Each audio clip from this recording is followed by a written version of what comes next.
Warahmatullahi wabarakatuh. Salam sejahtera untuk kita semua. Yang kami hormati Ibu Dr. Marlia Sastro SHMM sebagai dosen pengampung mata kuliah Hukum Asuransi dan teman-teman sekalian. Kami di sini ingin mempresentasikan hasil kerja kelompok kami, yaitu menganalisis perlindungan hukum terhadap konsumen BPR dengan jaminan asuransi yang tidak memenuhi syarat. Putusan Mahkamah Agung nomor 818 K/PDT TTSUS BPSK garing 2015. Sebelum kami memulai presentasi hasil kerja kelompok kami, alangkah baiknya kami memperkenalkan diri kami terlebih dahulu. Baiklah, perkenalkan, nama saya Sylvia Tumangga dan saya Nadira. Saya ingin memulai presentasi dengan memulai latar belakang. Memasuki era globalisasi yang senantiasa berpengaruh pada tingginya tingkat kebutuhan ekonomi dan terbatasnya kemampuan daya beli masyarakat di Indonesia, maka harus ada solusi sehingga dapat mengatasi masalah tersebut.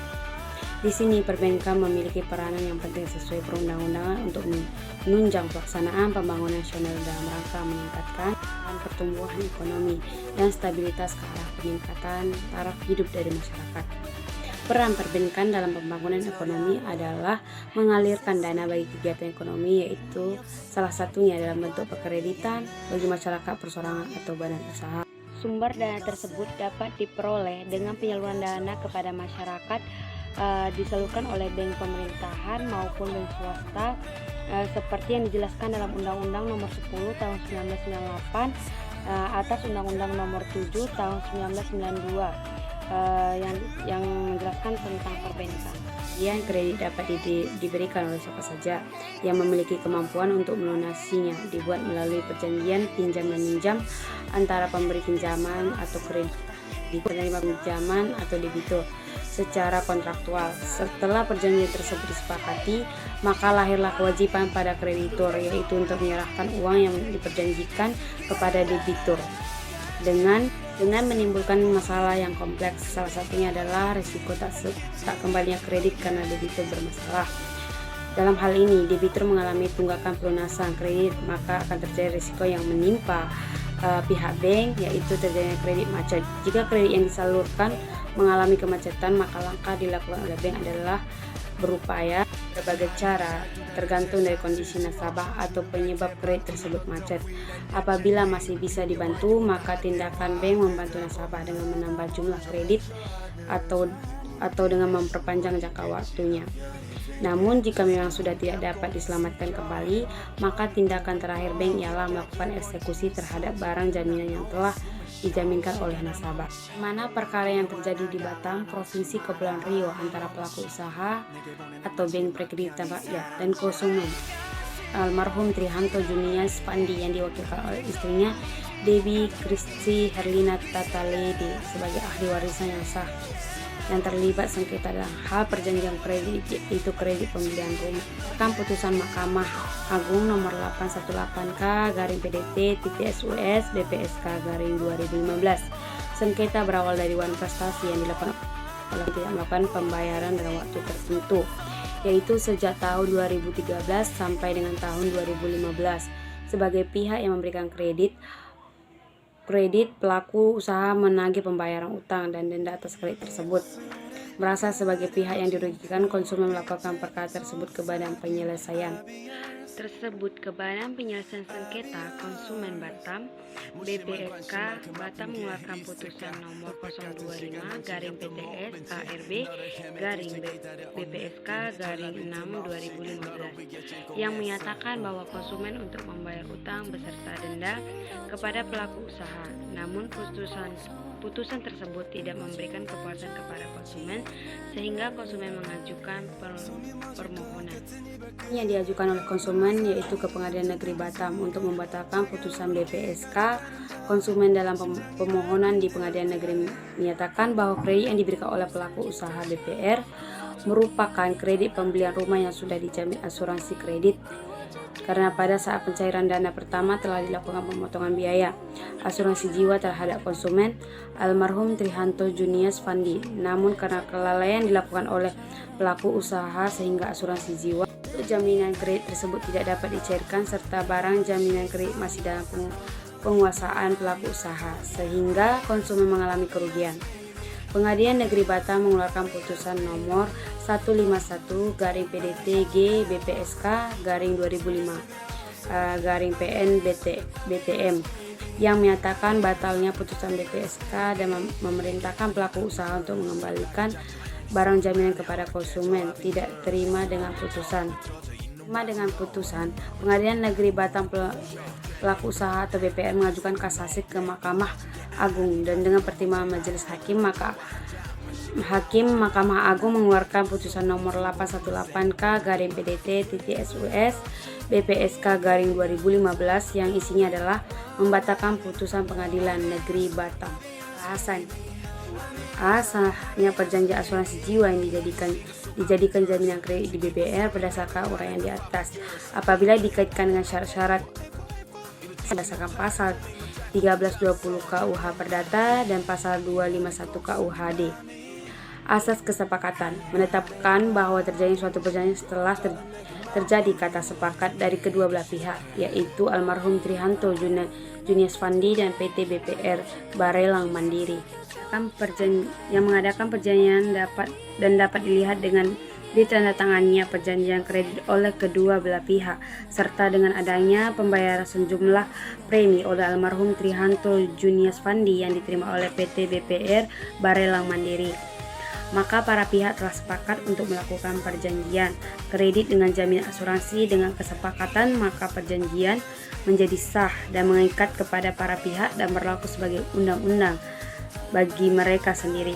Hal ini sudah memenuhi syarat sepakat mereka yang mengikatkan dirinya. Perjanjian kredit dijamin dengan asuransi jiwa antara almarhum Trihanto Juniasvandi dan PT BPR Barelang Mandiri adalah benar dan para pihak dikatakan cakap untuk membuat suatu perikatan. Hal tersebut dapat dilihat bahwa almarhum Trihanto Juniasvandi telah berkeluarga dan mempunyai istri dan telah memenuhi syarat kecakapan untuk membuat suatu perikatan.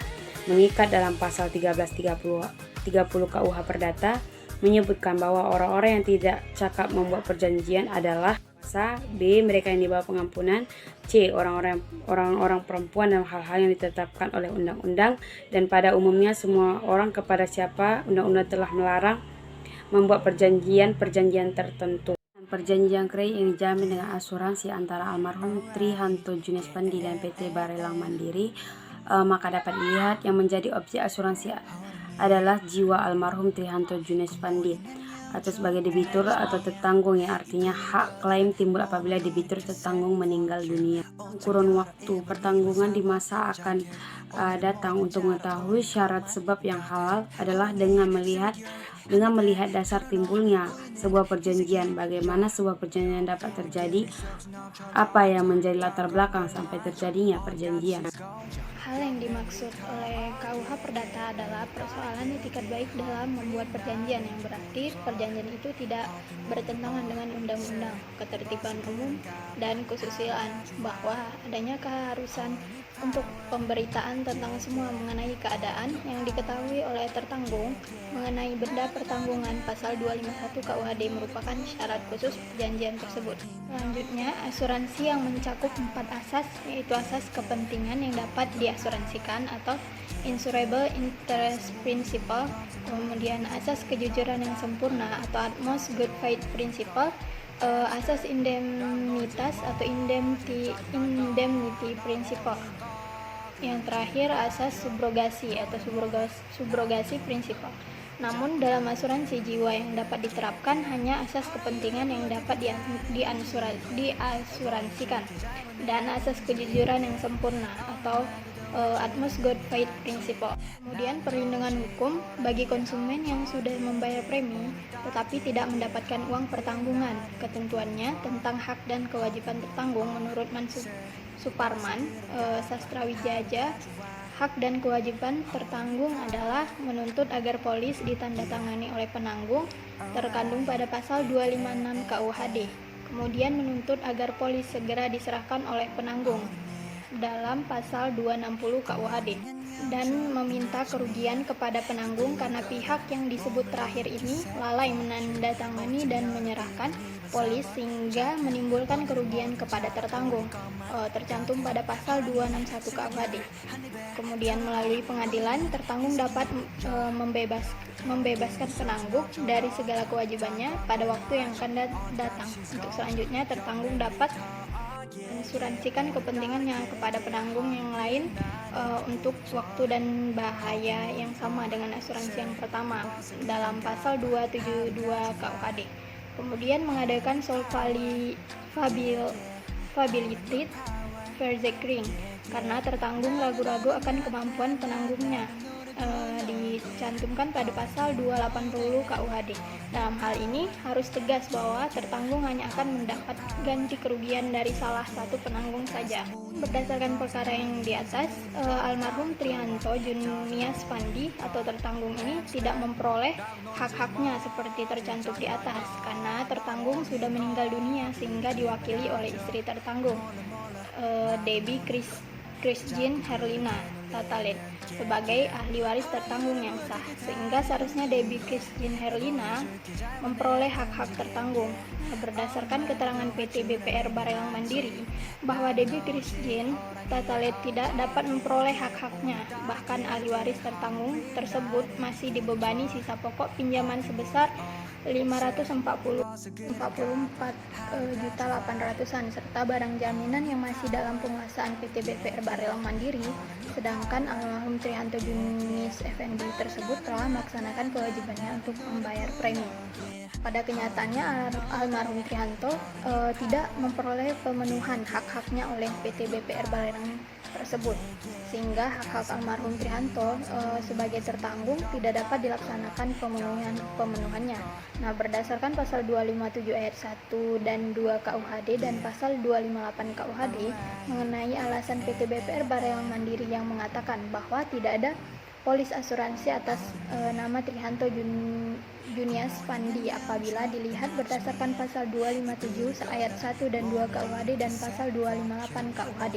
Dalam pasal 257 ayat 1 KUHD dinyatakan perjanjian pertanggungan ada segera setelah diadakan hak-hak dan kewajiban-kewajiban timbal balik dari penanggung dan tertanggung mulai sejak saat itu bahkan sebelum polis ditandatangani. Nah, lebih lanjut pada ayat 2 berbunyi ditutupnya perjanjian penerbitan kewajiban bagi si penanggung untuk menandatangani polis tersebut dalam waktu yang ditentukan dan menyerahkannya kepada si tertanggung. Berdasarkan uraian yang telah kami sampaikan, dapat dilihat bahwa polis tidak merupakan syarat mutlak dari perjanjian asuransi, tetapi hanya berfungsi sebagai alat bukti untuk kepentingan penanggung saja. Pada ayat 1 tersebut di atas dapat diinterpretasikan yaitu perjanjian asuransi terjadi pada saat ditunaikannya prestasi oleh tertanggung dalam bentuk pembayaran premi, karena dengan membayar premi berarti tertanggung telah menerima atau sepakat terhadap klausul-klausul yang ditawarkan dalam program asuransi tersebut, walaupun hanya dicatat dalam sebuah kwitansi. Artinya konsensus atau kesepakatan perjanjian pertanggungan atau asuransi ada pada saat itu juga. Adanya pembayaran premi oleh almarhum Trihanto, maka dapat disimpulkan bahwa sudah ada kesepakatan mengenai kredit yang dijamin asuransi antara almarhum dengan PT BPR Barelang, sehingga perjanjian pertanggungan atau asuransi tersebut sudah ada dan sah pada saat almarhum Junias Effendi membayarkan premi sebesar Rp23.200.000 pada saat pencairan dana di awal oleh PT BPR Barelang Mandiri tersebut. Kemudian berdasarkan prinsip kehati-hatian dalam pasal 2 dan pasal 29 ayat 2 Undang-Undang Nomor 10 Tahun 1998 tentang perubahan atas Undang-Undang 7 Tahun 1992 tentang perbankan. Prinsip kehati-hatian merupakan prinsip yang menyatakan bahwa bank dalam menjalankan fungsi dan kegiatan usahanya wajib bersikap hati-hati dalam rangka melindungi dana masyarakat yang dipercayakan kepadanya. Berdasarkan kasus di atas, bahwa yang mengakibatkan almarhum Trihanto Junias Effendi yang diwakili oleh ahli warisnya yang sah yaitu Debbie Christine Herlina Tatalet bahwasanya tidak memperoleh hak-haknya sebagaimana konsumen sekaligus tertanggung adalah karena adanya unsur kesengajaan dan ketidakhati-hatian yang dilakukan oleh PT BPR Barelang Mandiri, yaitu dengan tidak melengkapi dokumen dan terlambat dalam melakukan pengajuan klaim asuransi atas nama Trihanto, sehingga klaim asuransi tersebut tidak dapat diproses dan dicairkan, serta mengakibatkan kerugian terhadap konsumen sekaligus. Tertanggung yaitu almarhum Trihanto yang diwakili oleh ahli warisnya yaitu Debbie, sehingga dapat dikatakan bahwa PT BPR Barelang Mandiri telah melanggar prinsip dalam hukum perbankan, yaitu prinsip ketidakhati-hatian berdasarkan pasal 4 butir A dan butir C Undang-Undang Nomor 8 Tahun 1999 tentang Perlindungan Konsumen. Apabila dikaitkan dengan pasal 4 butir C bahwa PT BPR Barelang Mandiri melanggar pasal tersebut, bahwa PT BPR Barelang Mandiri sebagai pelaku usaha jasa perbankan tidak memberikan informasi yang benar, jelas dan jujur kepada ahli waris almarhum Trihanto, karena memberikan informasi bahwa pada saat pencairan dana kredit di awal dinyatakan bahwa kredit tersebut telah dijamin asuransi dan menerima pembayaran premi sebesar Rp23.200.000. Namun pada saat almarhum Trihanto meninggal dunia, PT BPR Barelang Mandiri menyatakan bahwa kredit atas nama Trihanto tidak dijamin asuransinya. Sedangkan ahli waris Trihanto mempunyai fotokopi surat asuransi Bumi Putra yang isinya memberitahukan bahwa klaim asuransi kredit atas nama Trihanto terlambat dalam pengajuan klaim dikarenakan PT BPR Barelang Mandiri tidak segera melengkapi dokumen pengajuan klaim berdasarkan keterangannya bahwa memang benar kredit tersebut telah dijamin asuransi, namun PT BPR Barelang tersebut tidak jujur mengenai hal tersebut, serta yang mengakibatkan sebagai kelanjutan dari pelanggaran pasal 4 butir C telah mengakibatkan konsumen tidak memperoleh haknya sebagaimana yang diatur dalam pasal 4 butir A, yaitu hak atas kenyamanan, keamanan, dan keselamatan dalam mengkonsumsi barang dan jasa. Berdasarkan pasal 7 Undang-Undang Nomor 8 Tahun 1999 tentang Perlindungan Konsumen, PT BPR Barelang Mandiri jelas telah menyalahi pasal 7 UU PK terutama dalam butir 2 UU PK terutama asas keamanan dan keselamatan konsumen serta prinsip ekonomi pelaku usaha yang telah diterapkan kepada konsumen, karena pelaku usaha telah lalai dalam menjamin keamanan konsumen dan hanya mengutamakan kepentingan pelaku usaha sehingga kepentingan konsumen sangat amat dirugikan. Adanya hubungan antara konsumen dan pelaku usaha, maka apabila terjadi sengketa di antara keduanya, sengketa tersebut merupakan sengketa konsumen dan menurut peraturan perundang-undangan yang berlaku dapat diselesaikan melalui BPSK.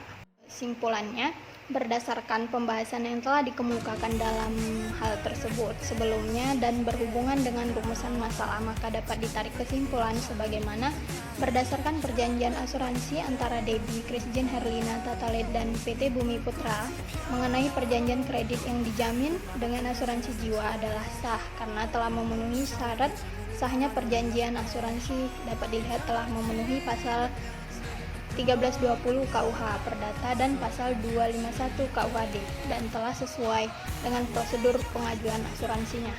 Dan dalam perkara nomor 818 K/PDT sus BPSK 2015 PT BPR Barelang Mandiri selaku pelaku usaha kurang memperhatikan kewajibannya untuk memenuhi hak-hak konsumen sehingga konsumen dirugikan karena kelalaian dari pelaku usaha, tidak terpenuhnya hak-hak konsumen PT BPR Barelang Mandiri atau tertanggung PT Bumi Putra, yaitu pencairan dana pertanggungan. Pertimbangan Hakim Mahkamah Agung bahwa ternyata terdapat kekeliruan atau kehilapan judeks facti dalam penerapan hukum karena terbukti pokok sengketa adalah hutang piutang atau kredit yang dijamin dengan asuransi yang merupakan wewenang pengadilan negeri, sehingga Badan Penyelesaian Sengketa Konsumen atau BPSK harus dinyatakan tidak berwenang untuk mengadili perkara bahwa perkara tidak dapat dikategorikan sebagai sengketa konsumen karena terkait dengan pemenuhan prestasi dalam suatu perjanjian kredit, bukan sengketa konsumen sebagaimana ketentuan pasal 8 sampai dengan 18 Undang-Undang Perlindungan Konsumen. Mungkin hanya sekian presentasi dari kami, lebih dan kurang kami mohon maaf. Kami akhiri, wassalamualaikum warahmatullahi wabarakatuh.